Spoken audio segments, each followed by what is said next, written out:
Only 13 days to go. The only way of completing the focus to take out the postal C. Ends with us dead.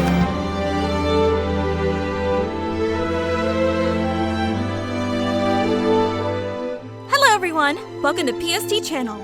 Game story, movie style, for your busy days. The Final Fantasy XIII saga is one of the most ambitious and complex stories in the series' modern history, spanning 3 entire games to tell its tale. For those who don't have hundreds of hours to spare but still want to experience the complete journey, we've condensed the entire trilogy into this single comprehensive story recap. From the fall of Cocoon to the end of days, this is the definitive story of Lightning and her fight against fate. Let's dive in! When I awoke from my dreamless sleep, I was just in time to witness. Once upon a time, in a realm where gods and mortals dance on the edge of destiny, there existed a world forged from crystal and chaos. This is the epic saga of Final Fantasy XIII Trilogy, a tale woven through time, space, and the unyielding threads of fate.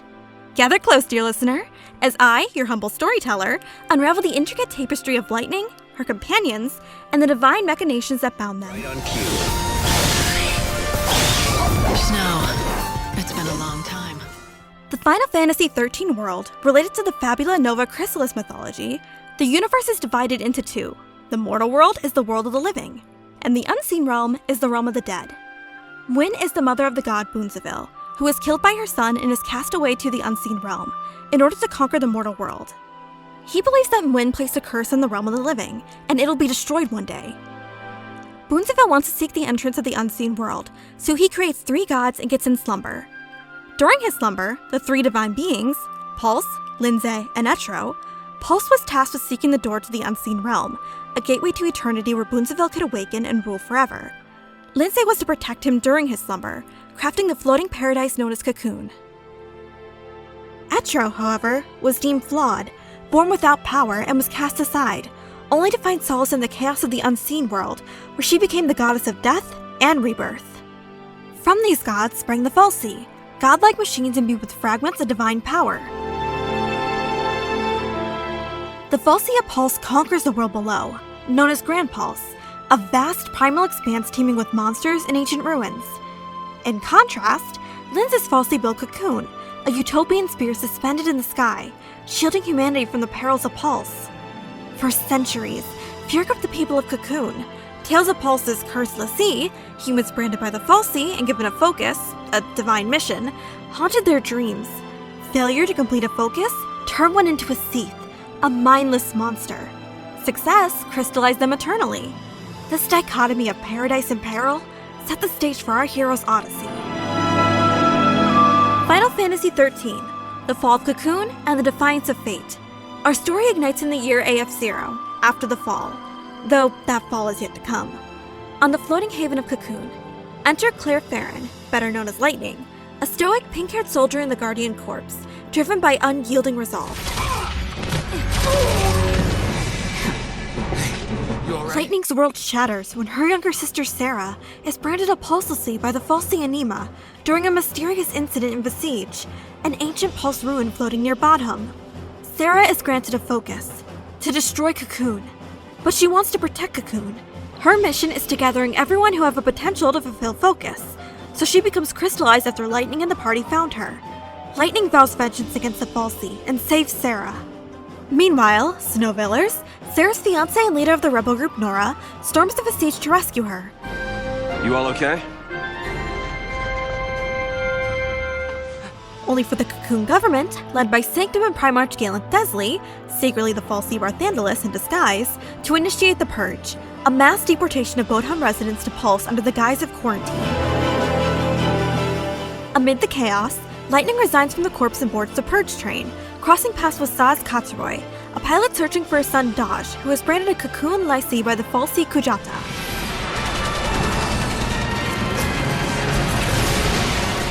The train derails into Lake Brescia, where Lightning and Saz encounter Urba Dia Vanille and Urba Young Fang, 2 enigmatic women from Pulse, secretly ancient l'Cie who awoken from crystal stasis after 500 years. Vanille, cheerful yet burdened by guilt, Let's do it! We're all in this together!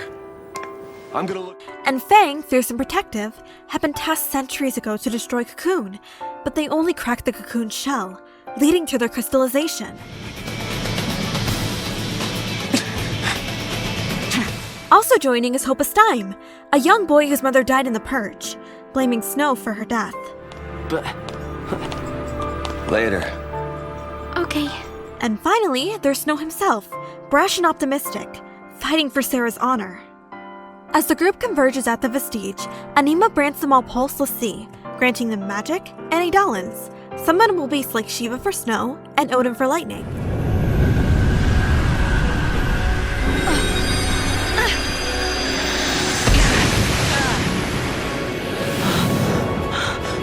This cannot be happening.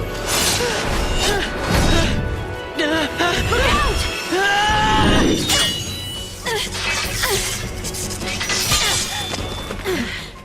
Their shared focus, a vague vision of Ragnarok, the beast destined to shatter Cocoon. Fleeing SciComm forces led by Colonel Jahil Nabat and Lieutenant Yag Roshk, they journey through Cocoon's underbelly. In Palum Polum, Hope confronts Snow, summoning his Eidolon Alexander in a fit of rage, but they reconcile.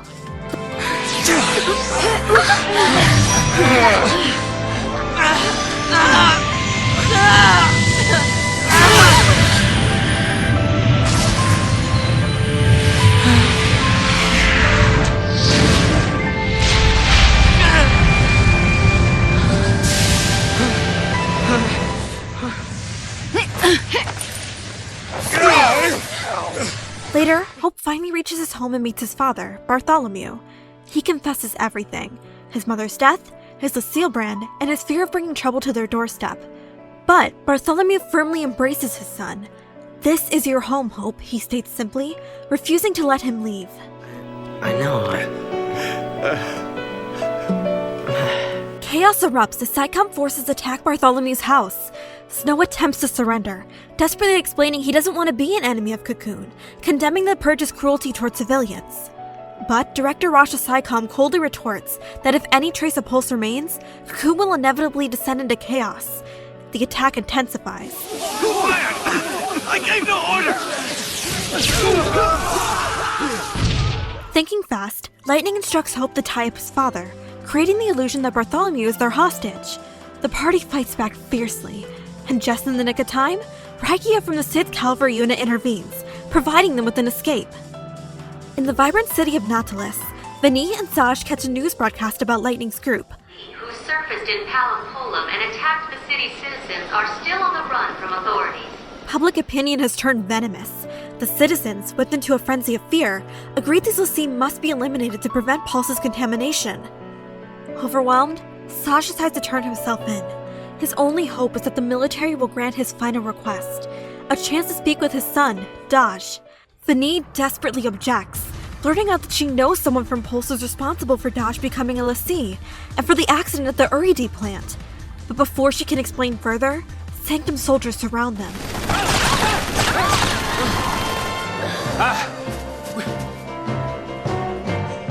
Saj learns Daj's focus was to identify the group as intruders, leading to a heartbreaking moment where Saj nearly takes his own life after Daj crystallizes. Dodge! Wait! Come back! The party uncovers Barthandelus' plot. The falsity of Cocoon, tied with their eternal servitude, seek to summon the Maker by sacrificing millions at Cocoon's fall, believing mass death will open Etro's gate. The true focus of Pulse l'Cie? They are destined to transform into the destructive beast Ragnarok, to defeat a being called Orphan, which he reveals is the very font of Fall l'Cie's Eden's power. Killing Orphan will destroy Cocoon entirely. With that, Barthandelus vanishes, and the colossal airship Polymacia begins to crumble around them. The party scrambles onto a ship to escape, only to be relentlessly attacked by Director Rosh. Escaping to the Fifth Ark, an ancient vessel, they battle Cid Raines, a l'Cie turned against his focus to aid them, only to crystallize after defeat. I put you on the path. On Grand Pulse, they explore the vast wilderness, facing beasts like Adamantoise and delving into the Falsey Titan trials. In Orba, Vanille and Fang's ruined hometown, they learn the full truth. 600 years ago, during the War of Transgression, Fang became Ragnarok and cracked Cocoon's shell, but Etro intervened, crystallizing them. Now, Barthandelus forces Fang to become Ragnarok again, in Eden, Cocoon's capital. Chaos ensues as Orphan, the falsely sustaining Cocoon, awakens. The party destroy Orphan, but with the demise of Cocoon's central falsy, the entire artificial world begins to break apart, plummeting from the sky. Hey, grab my hand. Okay! Fang! Vanille! In an ultimate act of sacrifice and love, Fang and Vanille consciously choose to become Ragnarok together. But this time, their transformation isn't one of destruction, but salvation.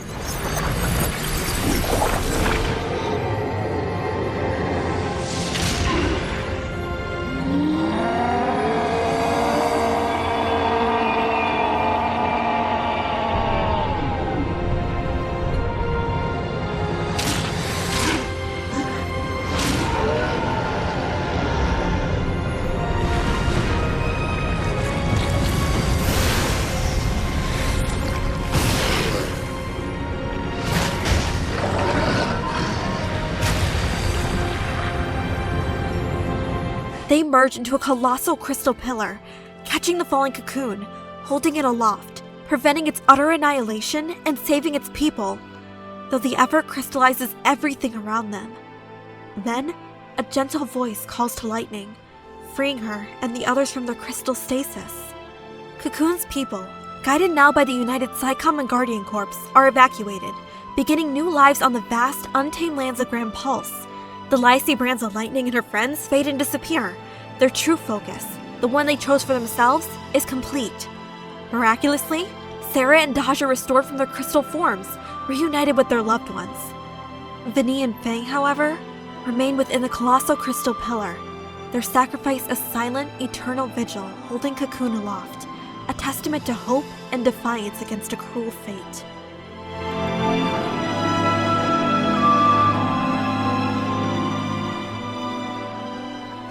Our fight had just ended, but I couldn't relax.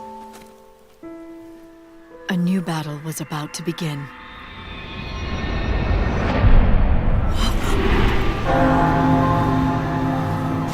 What is that? Watch out!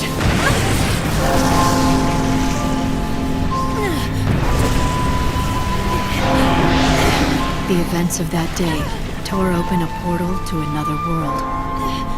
Get off me! And from the depths of the rift appeared a darkness that had no place in our world, an irresistible force that dragged me away to the edge of time. The screams of the dying had unlocked a gate, a door that led directly to the throne of the goddess. Etro waited beyond the gate and sent her miracles to the human world. But a creeping darkness slipped through and threatened to devour our reality. Etro closed the gate and warped the timeline. Time's flow was altered, and existence itself was distorted. I was lost. The darkness caught me in its embrace and wrote me out of history. Final Fantasy XIII 2. Paradoxes across time. 3 years later, NAF3, the story shifts to Serah, now living in New Bodoma, Grand Pulse. Lightning has vanished, presumed lost in the crystal pillar, but Serah dreams of her alive.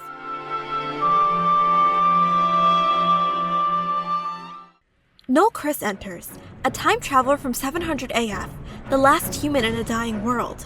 Noel arrives via a paradox, a temporal anomaly caused by the meteorite fallen, bearing Lightning's message. You were in my dream. I saw you. Save it for later. She's in Valhalla, the realm of Etro, fighting an eternal war against Caius Ballad. Serah and Noel embark on a long journey through time gates, resolving paradoxes to fix the timeline. They recruit Mog, a Moogle who serves as a weapon and treasure detector. Their path winds through eras. In Brusher Ruins AF5, they uncover Atlas, a giant machine from a paradox, and meet Alyssa Zidel, a survivor with hidden motives. In AF10, they visit the Sunlit Waterscape, battling mutated Flan and aiding Snow, now a Lassie hunting a massive Flan. The antagonist, Caius Ballad, is a guardian of the Seeress Yule, reincarnated across time due to Atro's gift of the Heart of Chaos.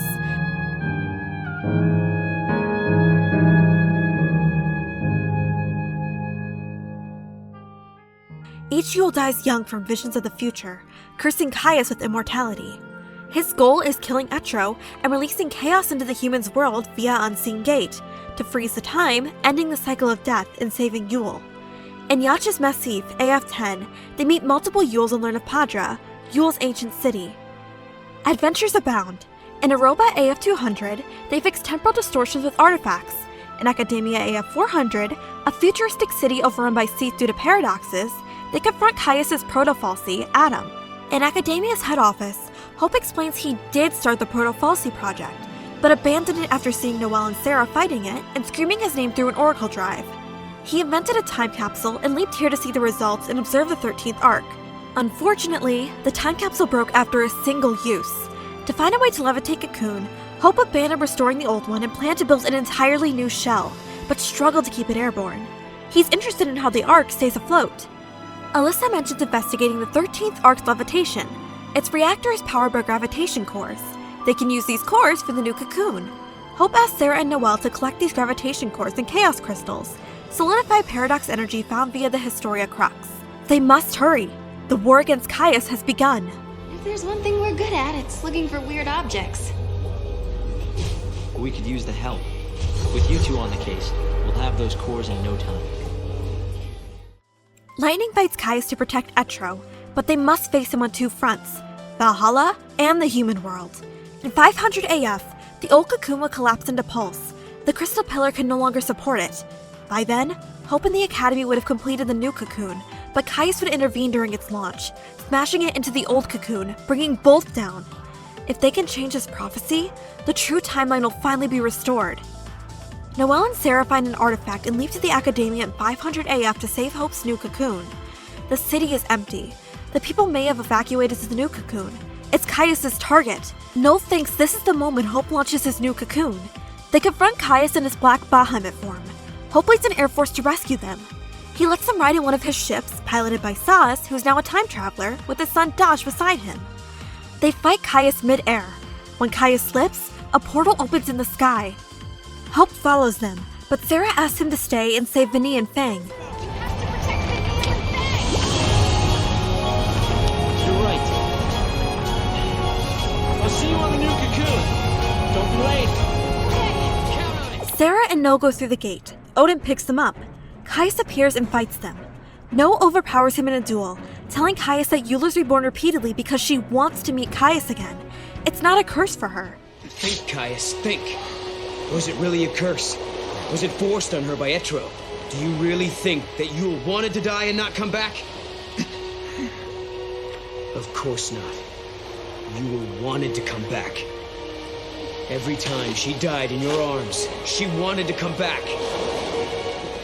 She knew her next life would be short.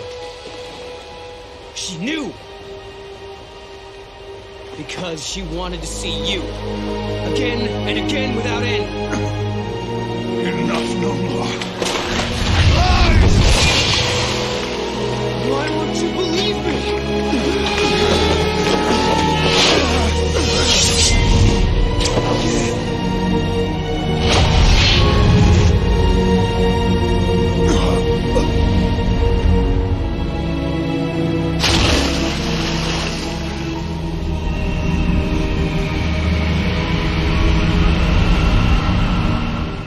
In the final duel, Noel refuses to kill Caius, but Caius forces Noel's hand, stabbing himself to destroy Etro's heart.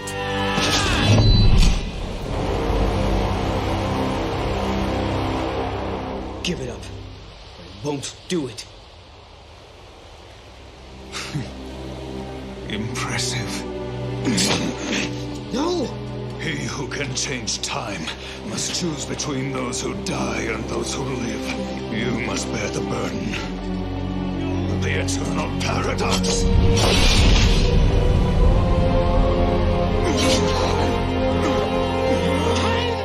After the paradoxes are solved, Noel worries about Serah, but she seems alright. They enter a time gate to the Academia at 500 AF. The crystal pillar is crumbling. The old Cocoon falls. Sas pilots a ship to pick up Vanille and Fang. Then, their new Cocoon, named Bhunivelze, floats into the sky. Serah, Noel, and Mog return from Valhalla. Sas picks them up. The time gate closes. But Serah sees another vision, and tragically dies in Noel's arms before Hope can greet them. Noel recalls Caius' warning about Etro in the Heart of Chaos. He was manipulated by Caius to kill the goddess. When Etro dies, unleashing chaos into the world, Valhalla merges with the mortal realm. Time collapses. In Secret Endings, fragments reveal more. Lightning ascends to the goddess's throne and transforms into an invulnerable, crystalline epitaph to preserve the world's existence in Etro's place, waiting for a time at the end of eternity when she will awaken and reunite with her sister. Caius triumphs in some timelines, and a to be continued teases the finale. Lightning returns. Final Fantasy XIII, The End of Days, and Rebirth. 500 years pass in the chaotic world of Nova Crystallis, where time stands still. People neither age nor die naturally, but souls wither. Lightning awakens from crystal slumber, chosen by the god Bhunivelze as a savior to guide souls to a new world where he created, before this one ends in 13 days. Bhunivelze, now speaking through Hope who stands behind the Ark, has purged Lightning's emotions. He offers her Serah's rescue. In exchange, she has to collect people's soul for transferring to the new world.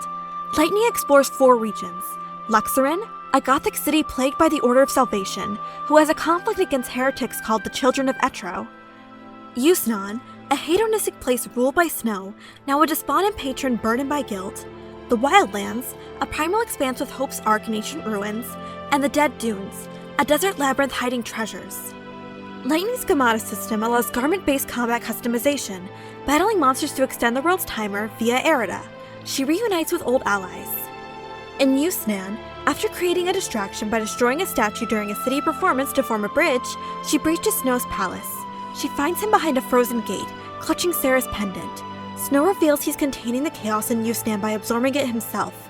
This last infusion of chaos will soon overwhelm him, turning him into a scythe. He challenges Lightning one last time. You've gotta be kidding. You want me to be your sister, then you say something like that! You're asking too much, Snow! Your tears fall into chaos. You know my weakness! Do you dream of death? After defeating him, Lumina appears and urges Lightning to kill Snow.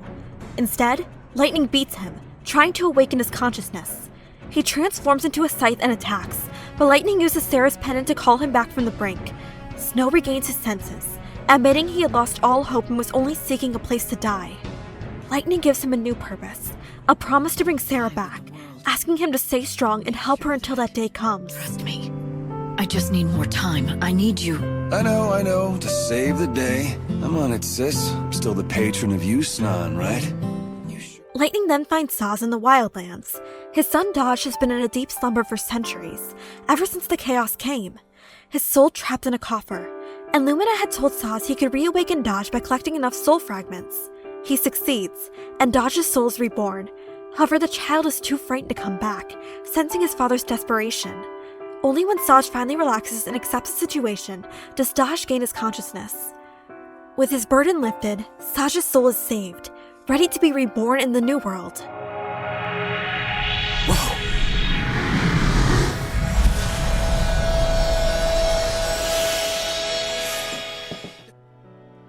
In Luxorin, Lightning joins a bandit game, the Monoculus, led by Fang. Fang reveals she's searching for the Holy Clavis, a vessel that can summon the souls of the dead. She's trying to get it before the Order of Salvation does. Vanille plans to use the Clavis to perform her soul song, a ritual she believes will bring peace to the souls lost in chaos. Fang and Lightning explore an ancient temple, finding 3 murals that tell the true story of the gods. Fang realizes Vanille's soul song isn't about peace. It's a purification rite that will destroy the souls of the dead permanently. It's the Order of Salvation's true plan. They find the Holy Clavis, but as Fang tries to destroy it to save Vanille from sacrificing herself, the Order of Salvation's Secutors arrive. The Secutors summon a monster to attack them and escape with the Holy Clavis. As the final bell tolls, Mog accompanies Lightning to the cathedral in Luxorin. Chaos floods the area. Lumina explains that the souls of the dead are bound to the memories of the living. If the souls are destroyed by the Soul Song, all memory of them will vanish too. This is the Order's true purpose, to create a new world with no weakness and no regret, just as Bhunivelze desires. Lumina tries to stop Lightning, not wanting to be left alone in this world, but Lightning pushes past her. Don't go! I have to. I'm out of time. Don't take everyone with you!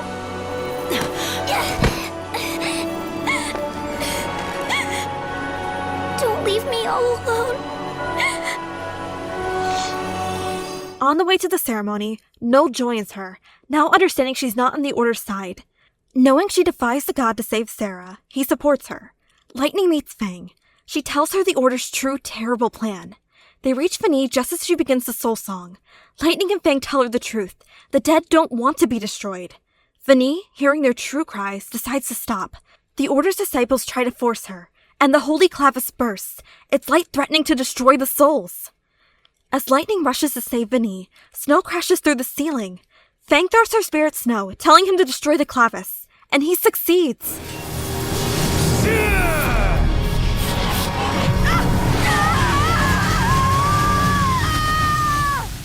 Vanille and Fang then perform a new song, guiding the souls of the dead to the Ark for rebirth. Their own souls, now saved, flying towards Lightning.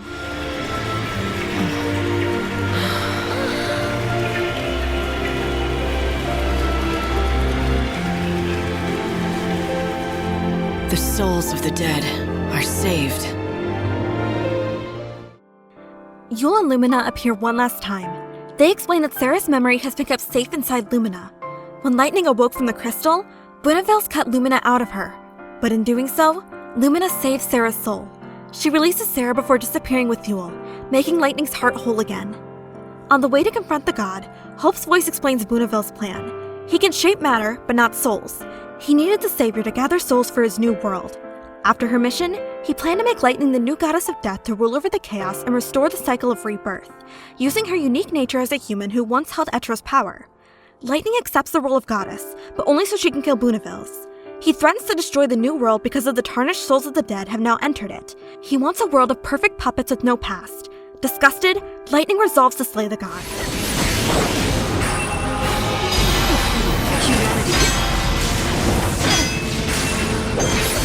After a universe-shattering battle, Bhunivelze is defeated. He tries to cast Lightning out into the chaos, a fate she accepts if it means she can protect the new world. But she declares she will take Bhunivelze with her. As the god resists, the human power within him, Hope's soul, strikes back. Lightning stabs Bhunivelze, freeing Hope's soul, which returns to his own body. She tells him to go to the new world. She must stay behind to control the chaos. But as she prepares for an eternity of solitude, a vision of Serah appears on the throne. It's not Serah, but a reflection. She tells Lightning to remember that part of herself she cut away long ago to be strong. Lumina appears, revealing she is that part, Claire Farron, the selfishness, loneliness, and fear that Lightning rejected. In her final moments of loneliness, Lightning called out for Claire, and she has now returned. With her heart whole once more, Lightning understands she doesn't have to face the darkness alone. Never real. Yes, I was a fake. Serah's soul wasn't inside me. But with Bhunivelze gone, a new problem arises. The dead have no god to guide them. It's then that Caius Ballad intervenes one last time. He states that while the living may not need a god, the dead need a god of salvation. He and all the Yules have become that new god, ruling over the unseen realm to maintain the cycle of death and rebirth. Noel searches for his Yule, and Caius, in a final act of grace, releases her from the cycle of the Seras, allowing her to live a mortal life in the new world with Noel. The crystal of the Ark sends everyone to the new world, leaving the memories of the old one behind. Lightning opens a portal to a new godless world, New Earth, implied by the modern elements. The party awakens in a train, free at last, as Lightning steps into the sunlight, ready for immortal life.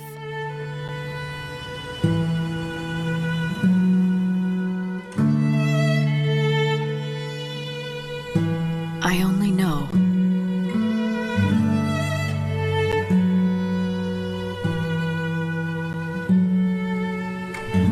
that soon we'll be together. And so, the trilogy concludes, not with thunderous apocalypse, but with quiet rebirth. From divine puppets to architects of their destiny, Lightning and her kin transcended gods, time, and fate. What lessons linger in your heart, traveler? The tale spans epochs, but its essence is eternal. Defiance breeds hope. If this yarn has tested the bounds of length, imagine the depths we could plumb further. If you enjoyed this video, please like and subscribe for more movie-style game stories. We cover everything from classic RPGs like Final Fantasy to the latest mobile and MMO. Life's busy, so we keep games short and sweet. Get the story without the time commitment. A quarter of the time, all the fun. Thanks for watching, and we'll see you soon!